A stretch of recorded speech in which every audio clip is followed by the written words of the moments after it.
Hello student. Mehra classes के इस online teaching platform पर आप सभी का स्वागत है। हमारा जो विषय चल रहा था वह चल रहा था यूजीसी नेट। ठीक है, यूजीसी नेट पेपर फर्स्ट का हम सिलेबस देख रहे थे, पेपर फर्स्ट का सिलेबस देख रहे थे। इसमें जो हमारी यूनिट फर्स्ट चल रही है वह चल रही है टीचिंग एप्टीट्यूड। ठीक है, इसमें आज का जो हमारा लेक्चर है वह लेक्चर 3 है। इससे पहले फर्स्ट और सेकंड लेक्चर हो चुके हैं। अगर अभी तक आपने इन लेक्चर को नहीं देखा है तो सबसे पहले जाकर इन लेक्चर को जरूर देख लीजिएगा। ठीक है, फर्स्ट लेक्चर में हमने सिलेबस को बहुत अच्छे से डिस्कस किया था और यह भी देखा था कि कौन कौन से ऐसे टॉपिक हैं जो कि सिलेबस में ऐड नहीं है लेकिन फिर भी उन पर क्वेश्चन पूछे जा रहे हैं। तो यह सभी जो टॉपिक हैं आपको यहाँ पर कंप्लीट कराए जाने वाले हैं। और जब हमने लेक्चर सेकंड स्टार्ट किया था तो उसमें हमने कुछ महत्वपूर्ण कंसेप्ट, ठीक है, कुछ महत्वपूर्ण परिभाषाएं देखी थी जो कि बेसिक लेवल की होती हैं लेकिन कभी कभी एग्जाम में पूछ ली जाती हैं। क्वेश्चन टाइप जो आते हैं कि निम्नलिखित कथनों पर विचार कीजिए, इस प्रकार के जो प्रश्न आते हैं इनमें ऐसी परिभाषाएं अक्सर पूछी जाती हैं। तो इन सबको हमने देख लिया था। ठीक है, आज जो हमारा लेक्चर 3 है, आज का लेक्चर भी कुछ ऐसी ही परिभाषाओं पर होगा जिसमें हम देखेंगे एप्टीट्यूड और टीचिंग एप्टीट्यूड। ठीक है, इसमें हम एटीट्यूड भी देखेंगे, एप्टीट्यूड भी देखेंगे और जो शिक्षा है उसको भी देखने वाले हैं। ठीक है, सबसे पहले तो इसका हम रिवीजन करने वाले हैं। देखिए, आपको एक बात बहुत अच्छे से बता देना चाहते हैं कि बहुत ज्यादा पढ़ना आवश्यक नहीं है। ठीक है, आप कितना ही पढ़ते जाइए लेकिन अगर आपने उसका 5 से 6 बार रिवीजन नहीं किया है तो यकीन मानिएगा वह जो आपका नॉलेज है, जो जानकारी है, वह आपके लिए यूजफुल नहीं रहने वाली। जब आप एग्जाम देने जाएंगे तो आप बहुत सारी चीजें भूल चुके होंगे। इसलिए कम पढ़िए, ठीक है, कम पढ़िए लेकिन ज्यादा से ज्यादा उसका रिवीजन करते रहिए। हमारी हर क्लास इसी तरीके से स्टार्ट होगी। सबसे पहले तो हम ऐसा करेंगे, जब भी कोई भी लेक्चर स्टार्ट होगा तो हमने पिछले लेक्चर में जो भी पढ़ा है तो सबसे पहले उसका 5 मिनट में रिवीजन करेंगे। ठीक है, पूरा डिटेल में रिवीजन नहीं करेंगे लेकिन शॉर्ट में रिवीजन ऐसा करेंगे, एग्जाम्पल आपको बता देंगे ताकि आपको वह परिभाषा हमेशा के लिए याद रह जाए। ठीक है, अगर अभी तक आपने मेहरा क्लासेस का जो यूट्यूब चैनल है उसे सब्सक्राइब नहीं किया है तो सब्सक्राइब कर लीजिएगा। ठीक है, क्योंकि हम आपको संपूर्ण कोर्स यूट्यूब पर कराने वाले हैं। और हमारा जो टेलीग्राम चैनल है उसकी लिंक हमने आपको प्रोवाइड करा दी है तो उसे भी ज्वाइन कर लीजिए। क्लास के बाद जो नोट्स होता है हम वहीं पर अपलोड कर देते हैं, वहां से डाउनलोड करके आप इसका रिवीजन भी कर सकते हैं। सबसे पहले तो हम जो सेकंड लेक्चर था, ठीक है, सेकंड लेक्चर था उसके जो टॉपिक थे उनका रिवीजन कर रहे हैं। बस 5 मिनट लगेंगे और आसानी से रिवीजन हो जाएगा। ठीक है, शिक्षा क्या है? शिक्षा, शिक्षा की परिभाषा हमने क्या देखी थी, जल्दी बताइए। शिक्षा ज्ञान, उचित आचरण, उचित आचरण, तकनीकी दक्षता, ठीक है, तकनीकी दक्षता और विद्या को प्राप्त करने की संपूर्ण प्रक्रिया है। ठीक है, शिक्षा क्या है? शिक्षा ज्ञान, उचित आचरण, तकनीकी दक्षता और विद्या को प्राप्त करने की संपूर्ण प्रक्रिया है। ज्ञान में हमने देखा था इसमें कोई तथ्यों का संग्रहण नहीं होता है। ठीक है, किसी जानकारी को रट लेना नहीं होता है। ज्ञान का मतलब होता है कि व्यक्ति के भीतर एक बेहतर समझ विकसित होना चाहिए। उचित आचरण का अर्थ हमने समझा था कि सभी के साथ अच्छा व्यवहार करना चाहिए, किसी को भी ऊंच नीच की दृष्टि से नहीं देखना चाहिए। तकनीकी दक्षता का हर अर्थ हमने जो समझा था उसका मतलब था कि व्यक्ति के भीतर एक ऐसी बेहतर समझ विकसित होना जो कि कठिन परिस्थितियों में उसे विवेकपूर्ण निर्णय लेने में मदद करे। तो यह हमने शिक्षा की परिभाषा देखी थी। इसमें हमने देखा था कि शिक्षा औपचारिक व अनौपचारिक दोनों प्रकार की होती है। ठीक है, औपचारिक रूप से किसी शिक्षण संस्थान में जाकर शिक्षा ग्रहण करना और अनौपचारिक रूप से आजीवन, ठीक है, आजीवन भर सीखते रहना, आजीवन भर सीखते रहना। आजीवन भर सीखते रहने में हमने आपको एक कहानी बताई थी, रामू की कहानी। तो बस आपको यह याद रखना है, इससे आप बहुत आसानी से इस परिभाषा को याद रख पाएंगे। रामू की कहानी याद रखिएगा। रामू की कहानी वह हमारी किस शिक्षा से संबंधित है? अनौपचारिक शिक्षा से। ठीक है, तो रामू की कहानी हमने आपको यहाँ पर बताई थी। अगला जो कंसेप्ट हमने देखा था वह देखा था एप्टीट्यूड। एप्टीट्यूड का सिंपल सा अर्थ आपको याद रखना है, व्यक्ति के भीतर, ठीक है, व्यक्ति के भीतर जो छिपी हुई जन्मजात क्षमताएं, ठीक है, छिपी हुई, एक मिनट, छिपी हुई जो जन्मजात क्षमताएं होती हैं, ठीक है, व्यक्ति के भीतर जो छिपी हुई जन्मजात क्षमताएं होती हैं उन्हें ही क्या कहा है हमने? एप्टीट्यूड कहा है। इसमें हमने कुछ एग्जाम्पल देखे थे, आपको एक बहुत अच्छी कहानी बताई गई थी स्वामी विवेकानंद, ठीक है, स्वामी विवेकानंद और रामकृष्ण परमहंस जी की हमने आपको कहानी बताई थी। तो बस आपको यह कहानी याद रखना है कि किस प्रकार इनकी रुचि थी, ठीक है, स्वामी विवेकानंद जी की रुचि थी सीखने में, इनकी जिज्ञासाएं थी और इनकी क्षमताएं भी थी कि जो टीचर भी इनको कुछ भी बताएगा, कुछ भी सिखाएगा तो वह इसको ग्रहण कर सकते हैं, ठीक है। तो इन्होंने इनकी क्षमताओं को पहचाना और इनको क्या दिया, प्रशिक्षण दिया और आगे चलकर यह बहुत बड़े दार्शनिक और एक आध्यात्मिक गुरु भी बने। तो एप्टीट्यूड का सिंपल सा परिभाषा आपको याद रखना है। एप्टीट्यूड क्या है? एप्टीट्यूड व्यक्ति के भीतर छिपी हुई जन्मजात क्षमताएं हैं, ठीक है। याद रखिएगा, यह संभावनाएं दर्शाता है, कोई भविष्यवाणी नहीं करता है। इसमें जो परिभाषा हमने आपको बहुत अच्छे से समझाई थी कि यह व्यक्ति के भीतर छिपी हुई संभावनाओं को दिखाता है कि व्यक्ति आगे जाके क्या कर सकता है और क्या बन सकता है, ठीक है।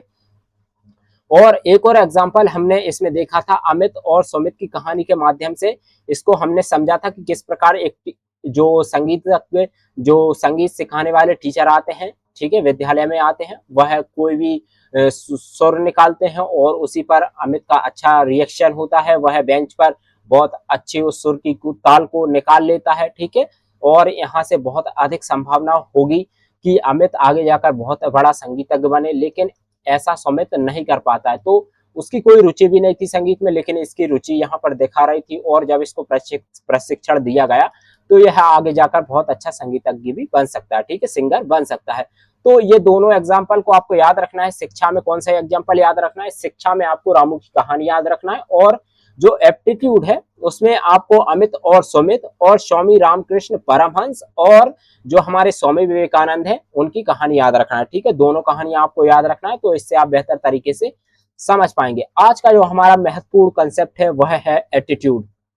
आखिर मनोवृत्ति होती क्या है, ठीक है। याद रखिएगा, आपको कॉपी और पेन लेकर जरूर से बैठना है। आपको जो पीपीटी दी जाएगी उसमें सारे एग्जाम्पल, सारी कहानियां बिल्कुल भी ऐड नहीं होंगे, ठीक है। जो हम लिख रहे हैं वह वाली पीपीटी हम आपको दे सकते हैं, तो लेकिन इसमें भी कुछ डिटेल में आपको सीधी सीधी कहानियां नहीं मिलने वाली हैं और ना ही सीधे सीधे एग्जाम्पल लाइन बाई लाइन आपको मिलने वाला है। इसलिए कॉपी और पेन लेकर जरूर बैठना है, नोट्स बनाते हुए चलिएगा। जितना ज्यादा लिखेंगे उतना ज्यादा आपको याद रहने वाला है, ठीक है। कम पढ़िए लेकिन ज्यादा रिवीजन कीजिए और ज्यादा लिखने की आदत डालिए। जितना ज्यादा लिखेंगे उतना ज्यादा चीजें दिमाग में बैठेंगी और बहुत लंबे समय तक याद रहेंगी।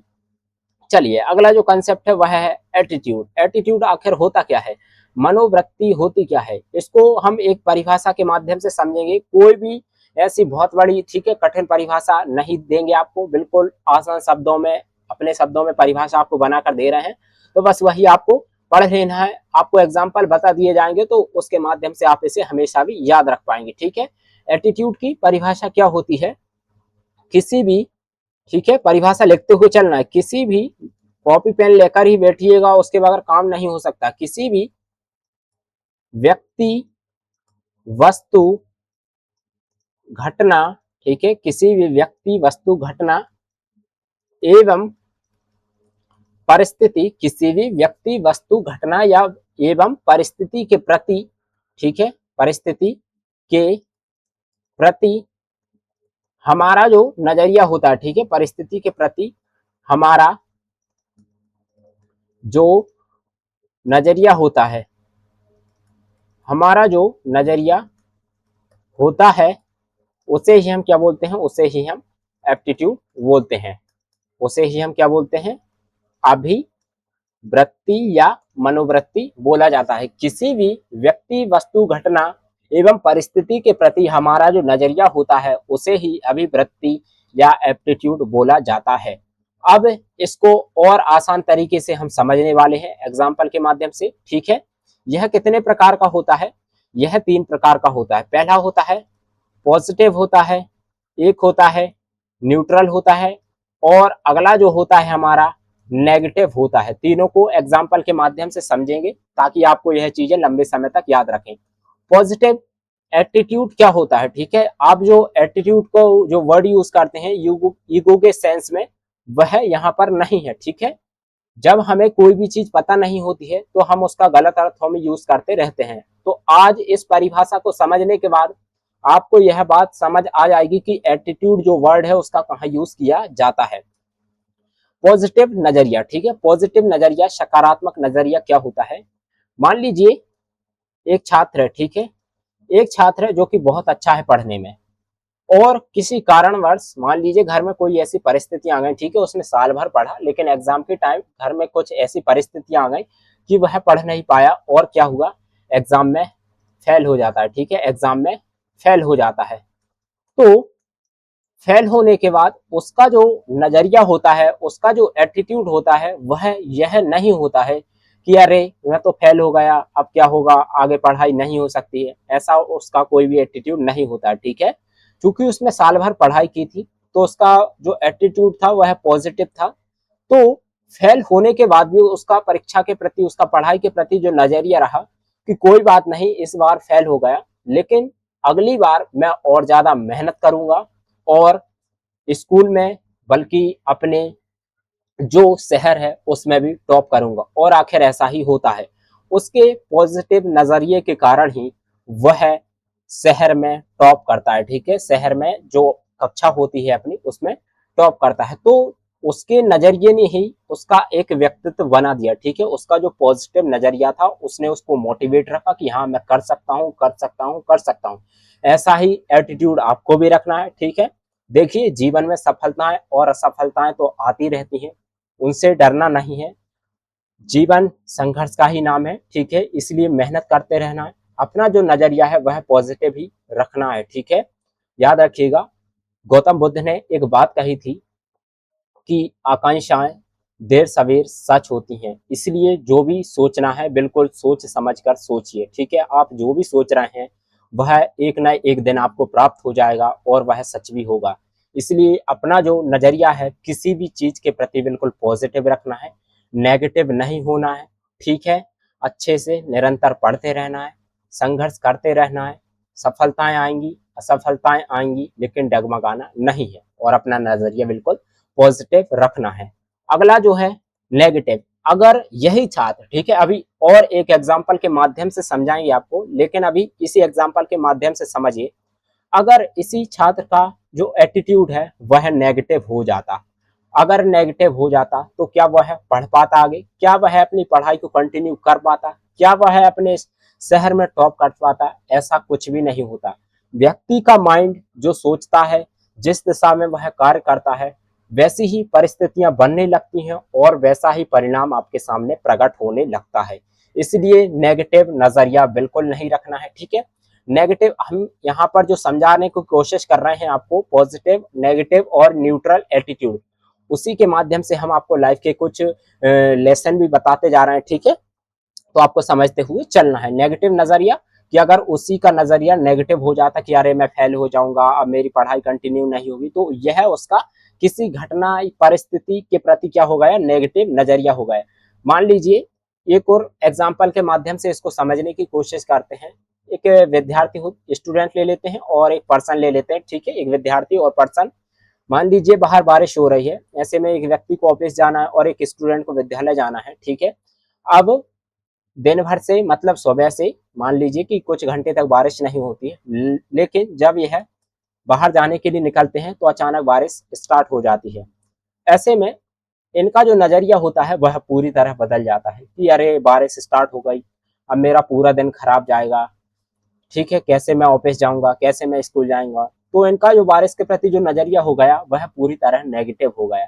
लेकिन वहीं कुछ ऐसे स्टूडेंट होते हैं, कुछ ऐसे व्यक्ति होते हैं जो इस बारिश का आनंद लेते हुए बिल्कुल निकल जाते हैं अपनी ही धुन में, उनको कोई मतलब नहीं क्या बारिश हो रही है, क्या बाढ़ आ रही है, क्या परिस्थितियां हैं, ठीक है। वह हर एक चीज का बिल्कुल आनंद लेते हुए चलते हैं, ठीक है, बिल्कुल चिल टाइप के व्यक्ति होते हैं और उनका जो नजरिया होता है वह यहाँ पर भी पॉजिटिव होता है। जिन व्यक्तियों का नजरिया यहाँ पर नेगेटिव होता है वैसे में कुछ व्यक्तियों का नजरिया यहाँ पर पॉजिटिव भी हो सकता है। अगला जो है न्यूट्रल, ठीक है, न्यूट्रल एटीट्यूड। न्यूट्रल एटीट्यूड में हम समझने वाले हैं, एक एग्जाम्पल के माध्यम से आपको बता देते हैं, बिल्कुल जीवंत जो एग्जाम्पल, ठीक है, आपकी लाइफ से जुड़ा ही एग्जाम्पल बता देते हैं। चुनाव का समय आपने देखा होगा, चुनाव के समय हम में से बहुत सारे व्यक्ति ऐसे होते हैं कि कौन चुनाव में खड़ा हो रहा है, चुनाव कब हो रहा है, क्या उसका परिणाम आएगा हमको इससे कोई मतलब नहीं होता है। ना हम वोट डालने जाते हैं, ना हम परिणाम देखते हैं कि कौन व्यक्ति खड़ा हुआ चुनाव में, कितने वोट डले, कौन जीत गया, हमको इससे कोई मतलब नहीं होता है। तो यह हमारा जो चुनाव के प्रति नजरिया है वह हो गया न्यूट्रल। ठीक है, तो चुनाव के प्रति यह जो हमारा नजरिया है वह किस प्रकार का है, न्यूट्रल।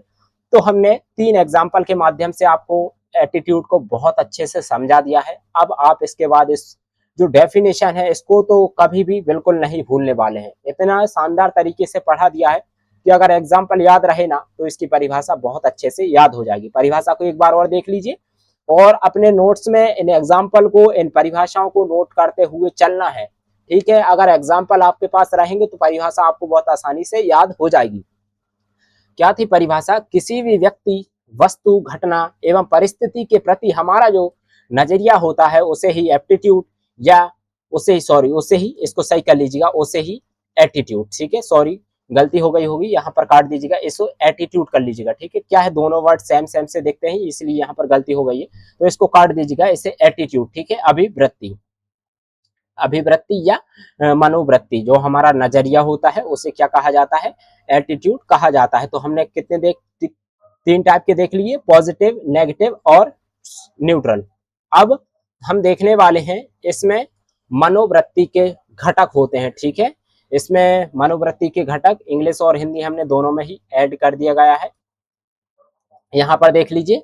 ठीक है, एबीसी या कैब मॉडल, जो एटीट्यूड से संबंधित मॉडल है उसे एबीसी या कैब मॉडल भी कहा जाता है। तो याद रखना है जो हमारा कैब मॉडल है वह एटीट्यूड से संबंधित है, बहुत अच्छे से याद रखना है। इसमें कैब मॉडल में क्या क्या शामिल है वह भी याद रखिएगा। ठीक है, ए से अफेक्टिव है, बी से बिहेवियरल है और सी से हमारा कॉग्निटिव। ठीक है, सी से कॉग्निटिव, ए से अफेक्टिव और बी से बिहेवियरल। इसी को हिंदी में देख लीजिए, भावनात्मक, व्यवहारिक और संज्ञानात्मक। ठीक है, भावनात्मक, व्यवहारिक और संज्ञानात्मक। भावनात्मक का मतलब यहाँ पर क्या हुआ, भावनात्मक का मतलब है कि जो हमारे एहसास हैं, जो हम महसूस करते हैं। ठीक है, जो हम महसूस करते हैं और जो हमारी भावनाएं हैं, याद रख लीजिएगा, नोट करते हुए चलना है। ठीक है, बाकी नोट्स तो आपको दे दिया जाएगा लेकिन नोट्स में आपको वह नहीं मिलने वाला है जो हम बोलकर बता रहे हैं, वह भी नहीं मिलने वाला है जो हम आपको लिख कर बता रहे हैं, वह भी नहीं मिलेगा। जो एग्जाम्पल है, जो कहानियां, हर एक चीज आपको लिखी हुई नहीं मिलेगी कि लाइन वाइज लाइन दे दिया कि हाँ पढ़ लीजिए इस कहानी को, ऐसे तो कभी कोई चीज याद भी नहीं होती है। ठीक है, तो भावनात्मक का मतलब क्या होता है, महसूस करना या फिर भावना या फिर हमारे जो एहसास होते हैं उनको भावनात्मक। और व्यवहारिक मतलब कि हम क्या कर रहे हैं। ठीक है, हम क्या कर रहे हैं। ठीक है, हम क्या कर रहे हैं या किस प्रकार का एक्शन ले रहे हैं, व्यवहार में किस प्रकार उसको अपने व्यवहार में ला रहे हैं। और संज्ञानात्मक, संज्ञानात्मक का मतलब होता है कि जो चीज हमने, मतलब हमारी जो भावनाएं हैं, ठीक है, उन भावनाओं के बाद हमने जो किया, ठीक है, व्यवहार में जो किया, उस व्यवहार को करने के बाद संज्ञानात्मक लेवल पर, हमारे ज्ञान के लेवल पर क्या हमारे विचार बने, क्या हमारे विचार बने या क्या हमारे विश्वास बने। ठीक है, क्या हमारे विचार बने, क्या हमारे विश्वास बने, यही डेफिनेशन यहाँ पर लिखी भी हुई है, आप बहुत अच्छे तरीके से इसको समझ सकते हैं। भावनात्मक, हमारे मन की भावना या एहसास। ठीक है, भावनात्मक मतलब क्या होता है, हमारे मन की भावना या एहसास। देखिए, कोई किसी पुस्तक की बहुत बड़ी डेफिनेशन को हमने यहाँ पर ऐड नहीं किया है, बिल्कुल आसान तरीके से अपने शब्दों में जो चीज, जो परिभाषा आप याद कर सकते थे वही यहाँ पर ऐड की गई है। ठीक है, बहुत आसान शब्दों में लिखा हुआ है भावनात्मक। ठीक है, भावनात्मक, अफेक्टिव, हमारे मन की भावना या एहसास। व्यवहारिक, हमारा व्यवहार या फिर हम क्या कदम उठाते हैं। ठीक है, उसके बाद संज्ञानात्मक, कॉग्निटिव लेवल पर हमारे विश्वास, विचार या ज्ञान। अभी इन सबको हम एग्जाम्पल के माध्यम से समझेंगे तो आप इसे बेहतर तरीके से समझ पाएंगे। योगा का हमने एक एग्जाम्पल लिया है और भी अन्य एग्जाम्पल लिए हैं, उनके माध्यम से भी हम आपको इसको समझाने की कोशिश करेंगे, लेकिन फिलहाल योगा के माध्यम से कैब और एबीसी मॉडल दोनों को समझेंगे। ठीक है, योगा के माध्यम से यहाँ पर हमारा क्या था कि क्या महसूस किया, ठीक है, क्या हमारी भावना रही। तो हमारी यहाँ पर योगा के लिए एबीसी मॉडल के माध्यम से सबसे पहले हम इसको समझने वाले हैं। ठीक है, तो योगा के एग्जाम्पल से यहाँ समझेंगे कि योगा करने से क्या होता है हमें, अच्छा महसूस होता है। ठीक है, योगा करने से हमें अच्छा महसूस होता है। फिर हमने क्या किया, व्यवहारिक व्यवहारिक लेवल पर क्या किया, हमने योगा करना स्टार्ट कर दिया। ठीक है, योगा करना स्टार्ट कर दिया। और फिर कॉग्निटिव कॉग्निटिव लेवल पर हमारे विचार क्या बने, संज्ञानात्मक लेवल पर हमारे विचार क्या बने कि अगर हम योगा करेंगे तो हम स्वस्थ रहेंगे। ठीक है, योगा करेंगे तो हम स्वस्थ रहेंगे। अफेक्टिव लेवल पर हमने देखा कि योगा करने से अच्छा महसूस होता है, मानसिक शांति मिलती है। व्यवहारिक लेवल पर हमने देखा कि योगा स्टार्ट कर दिया। ठीक है, व्यवहारिक लेवल पर मतलब व्यवहार में किसी चीज को लाना, जिस चीज को महसूस किया है उसे व्यवहार में लाना। ठीक है, योगा करना स्टार्ट कर दिया। और फिर उसके बाद हमारा जो विश्वास बना, जो विचार बने हमारे योगा के प्रति कि अगर हम योगा करेंगे तो हम स्वस्थ रहेंगे। ठीक है, एबीसी मॉडल में हमने इसको अप्लाई कर दिया। अब इसी चीज को कैब मॉडल में किस प्रकार अप्लाई करेंगे वह भी हमको देखना है। ठीक है, किस प्रकार अप्लाई करेंगे वह भी हमको देखना है। ठीक है, कैब मॉडल में इसमें पहला क्या है कि योग। ठीक है, हमारे मन में योग के प्रति एक विचार आया कि योग हमें करना है। ठीक है, योगा हमें करना है। कॉग्निटिव लेवल पर, संज्ञानात्मक लेवल पर यह विचार आया कि योगा हमें करना है, विचार आया। उसके बाद अफेक्टिव लेवल पर, ठीक है, मतलब भावनात्मक लेवल पर हमने यह महसूस किया कि अगर मैंने योगा किया, ठीक है, अगर मैंने योगा किया तो क्या होगा, मैं स्वस्थ रहूंगा हमेशा। ठीक है, योगा किया तो मैं स्वस्थ रहूंगा। और व्यवहारिक लेवल पर क्या किया, हमने योगा को स्टार्ट कर दिया। ठीक है, व्यवहारिक लेवल पर हमने क्या किया, योगा को स्टार्ट कर दिया। तो एबीसी और कैप दोनों मॉडल के माध्यम से हमने योगा का एग्जाम्पल बहुत अच्छे से देख लिया है। इस एग्जाम्पल को आपको इसी प्रकार बॉक्स में बनाकर ही नोट कर लेना है अपने नोट्स में, ताकि आप इसे लंबे समय तक याद रख पाए। अगर आपको डिटेल में नोट करना है तो आप वीडियो का जो स्पीड को कम करके भी, ठीक है, लाइन बाय लाइन जो हम बोल रहे हैं उसको भी नोट कर सकते हैं, जैसा कि हमने आपको एग्जाम्पल बताया। तो योगा के माध्यम से हमने इसको बहुत अच्छे तरीके से समझा। अगला एक और एग्जाम्पल ले लेते हैं प्लास्टिक यूज का। प्लास्टिक यूज के एग्जाम्पल के माध्यम से हम इसको समझाने वाले हैं कॉग्निटिव लेवल पर, अफेक्टिव लेवल पर और बिहेवियरल लेवल पर। ठीक है, तीनों लेवल पर अब हम इस मॉडल को एक और एग्जाम्पल के माध्यम से समझेंगे। एक व्यक्ति, ठीक है, या एक लड़का ले लेते हैं, ठीक है, एक बॉय होता है, वह जब मार्केट जाता है, ठीक है, एक बॉय का एग्जाम्पल ले लेते हैं, एक बॉय होता है, वह रोज मार्केट जाता है। ठीक है, वह रोज मार्केट जाता है, तो वह मार्केट प्लास्टिक की थैली या बैग लेकर मार्केट जाता है। एक दिन वह ऐसे ही एक नदी के किनारे से गुजर रहा होता है, ठीक है, नदी के सामने से गुजर रहा होता है, तो वहां पर वह देखता है कि हम जो प्लास्टिक यूज कर रहे हैं और यूज करके उसे इन नदियों में फेंक दे रहे हैं। ठीक है, अब इसको कॉग्निटिव लेवल पर हम समझने वाले हैं। ठीक है, कॉग्निटिव लेवल पर कि हम जो प्लास्टिक को यूज कर रहे हैं, ठीक है, जो प्लास्टिक यूज कर रहे हैं नदियों में, जो हमारे द्वारा नदियों में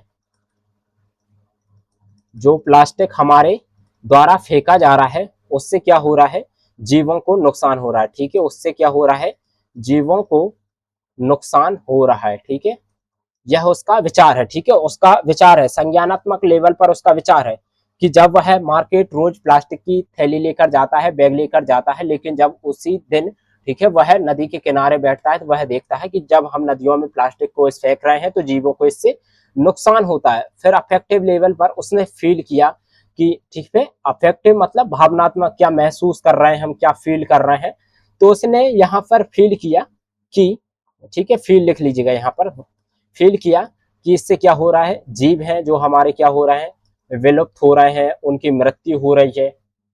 तो यहाँ पर उसने फील किया, ठीक है, उनकी मृत्यु हो रही है, फील किया। उसके बाद बिहेवियरल लेवल पर, व्यवहारिक लेवल पर क्या किया उसने, जो प्लास्टिक के जो बैग, ठीक है, प्लास्टिक के जो बैग होते थे उनका जो यूज था वह करना बंद कर दिया। ठीक है, और वह दूसरों को भी यही सलाह देता है कि आप कि इन प्लास्टिक के बैग का यूज नहीं करना चाहिए, क्योंकि इनकी यूज से जो हमारे समुद्री जो जीव हैं, जो आसपास जो जलीय वातावरण में जो जीव मिलते हैं उनको नुकसान हो रहा है, और बाकी भी जो हमारी सतही जीव होते हैं वह भी कभी कभी इस प्लास्टिक को खा लेते हैं, तो उनकी भी मृत्यु हो जाती है। ठीक है, तो अब बिहेवियर इधर पे व्यवहार में क्या चेंज हुआ उसके, तो व्यवहार में चेंज हुआ कि उसने अब जब भी बाजार जाता है वह प्लास्टिक का बैग लेकर नहीं जाता है, बल्कि कपड़े की जो थैली है उसका यूज करता है। तो हमने बहुत अच्छे से इसको समझा कैब मॉडल को, ठीक है, एबीसी मॉडल और कैब मॉडल। इसमें हमने योगा का एग्जाम्पल देखा इसमें, ठीक है, योगा का एग्जाम्पल देखा एबीसी मॉडल में, कैब मॉडल में देखा, और प्लास्टिक का जो यूज है, ठीक है, उसके एग्जाम्पल के माध्यम से भी हमने इस मॉडल को बहुत अच्छे तरीके से समझ लिया, ठीक है। तो आपको याद रखना है, सिंपल सा याद रखिएगा, एबीसी मॉडल या कैब मॉडल। ए का मतलब अफेक्टिव, बी का मतलब बिहेवियरल, और सी का मतलब कॉग्निटिव, भावनात्मक, व्यवहारिक और संज्ञानात्मक, ठीक है। तीनों को बहुत अच्छे से समझ लिया है और एग्जाम्पल के माध्यम से भी समझा दिया है, ऐसा समझा दिया है कि अब आप इसे कभी नहीं भूलेंगे। अगला जो हमारा कंसेप्ट है वह है शिक्षण अभिक्षमता या टीचिंग एप्टीट्यूड, ठीक है, शिक्षण अभिक्षमता या टीचिंग एप्टीट्यूड अगला हमारा एग्जाम्पल है। इस एग्जाम्पल अगली जो परिभाषा है उसको भी हम एग्जाम्पल के माध्यम से देखेंगे, ठीक है। शिक्षण अभिक्षमता या टीचिंग एप्टीट्यूड, पहले आपको परिभाषा बता देते हैं और फिर इस परिभाषा के बाद हर एक वर्ड को एग्जाम्पल से आपको समझाएंगे, ठीक है। शिक्षण अभिक्षमता क्या होती है? शिक्षण प्रशिक्षण के माध्यम से, ठीक है, शिक्षण अभिक्षमता से तात्पर्य प्रशिक्षण के माध्यम से शिक्षण व्यवसाय में दक्षता प्राप्त करने की क्षमता से है। अगर आपको ऐसा लगता है कि वीडियो की जो क्वालिटी है, ठीक है, पिक्चर क्वालिटी है वह कम है, तो आप इंक्रीज कर सकते हैं, ठीक है। और अगर वॉइस का कोई इश्यू होता है बीच में तो आप हमें कमेंट करके बता सकते हैं, और आपको क्लास के बाद जो भी डाउट होंगे उनको आप कमेंट में जरूर कर दीजिएगा, ठीक है, उनका रिप्लाई आपको दे दिया जाएगा। चलिए अब इस परिभाषा को भी एग्जाम्पल के माध्यम से समझ लेते हैं कि शिक्षण अभिक्षमता से तात्पर्य प्रशिक्षण के माध्यम से शिक्षण व्यवसाय में दक्षता प्राप्त करने की क्षमता से है, ठीक है। इसको एक व्यक्ति के एग्जाम्पल के माध्यम से हम समझने की कोशिश करते हैं। अमित का एक एग्जाम्पल ले लेते हैं, ठीक है। अमित नाम का एक व्यक्ति होता है, ठीक है, उसके अंदर कुछ स्वाभाविक, ठीक है, स्वाभाविक गुण होते हैं। अमित नाम का एक व्यक्ति होता है, उसके अंदर कुछ स्वाभाविक गुण होते हैं, जैसे धैर्य, ठीक है, धैर्य, साफ आवाज और कौन कौन से गुण हो सकते हैं, और मतलब वह किसी भी जो टॉपिक है वह उसे बहुत अच्छे तरीके से अपने फ्रेंड के बीच एक्सप्लेन कर देता है, ठीक है। अमित के अंदर कुछ स्वाभाविक गुण हैं, जैसे धैर्य है, साफ आवाज है, और किसी भी टॉपिक को एक्सप्लेन करने की बहुत अच्छी क्षमता है, ठीक है। तो अब इस परिभाषा में इसको अप्लाई करना है। अब आपको समझना है कि हम इसको यहाँ पर कैसे अप्लाई कर रहे हैं। अगर आपको एग्जाम पर समझ आ गया तो आपको परिभाषा रटने की बिल्कुल आवश्यकता नहीं पड़ेगी, इसलिए बहुत आसान परिभाषा है, अब समझते हैं, ठीक है। प्रशिक्षण के माध्यम से शिक्षण व्यवसाय में दक्षता प्राप्त करने की क्षमता से, ठीक है। तो अमित के यह स्वाभाविक गुण दिखाते हैं कि वह एक बेहतर शिक्षक बन सकता है, ठीक है, बेहतर शिक्षक बन सकता है। तो अब यहाँ से अमित का प्रशिक्षण स्टार्ट होता है, ठीक है, अमित का प्रशिक्षण यहाँ से स्टार्ट होता है। वह बीएड के लिए एक कॉलेज में एडमिशन लेता है, ठीक है, बीएड के लिए एक कॉलेज में एडमिशन लेता है। प्रशिक्षण का सिंपल सा मतलब आपको याद रखना है, प्रशिक्षण का एक जो वर्ड है, एक लाइन में अर्थ है तराशने की प्रक्रिया, ठीक है, तराशने की जो प्रक्रिया है उसे ही प्रशिक्षण या ट्रेनिंग कहा जाता है। तो शिक्षक बन सकता है अमित, तो उसने क्या किया, बीएड में एक कॉलेज में एडमिशन लिया, ठीक है। वहां पर उसने सीखा कि किस प्रकार पाठ्य योजना बनाई जाती है, किस प्रकार जो विद्यार्थी हैं उनके मनोविज्ञान को समझा, ठीक है, पाठ्य योजना बनाना सीखा, शिक्षार्थियों का जो मनोविज्ञान है उसको समझा, किस प्रकार पढ़ाया जाता है, यह सब भी उसने बीएड के जो अपने कोर्स है उसके दौरान यह सब सीखा, ठीक है। तो यहाँ पर एडमिशन उसका हो चुका है और प्रशिक्षण के माध्यम से उसने बीएड में तो एडमिशन ले लिया है, यहाँ पर उसका प्रशिक्षण चल रहा है। अब होता है शिक्षक व्यवसाय में दक्षता प्राप्त करने की क्षमता, ठीक है। शिक्षण व्यवसाय में अब उसकी क्या होती है, एंट्री होती है, ठीक है, एंट्री होती है। वह एक विद्यालय, ठीक है, वह एक स्कूल में पढ़ाने जाता है, एक विद्यालय में पढ़ाने के लिए अप्लाई करता है, ठीक है, वहां पर उसका सिलेक्शन हो जाता है, और फिर जब वह वहां पर पढ़ाने जाता है तो स्टूडेंट को बहुत अच्छे अच्छे एग्जाम्पल, कहानी के माध्यम से किसी भी टॉपिक को बहुत अच्छे से एक्सप्लेन कर देता है, ठीक है, किसी भी टॉपिक को बहुत अच्छे से एक्सप्लेन कर देता है।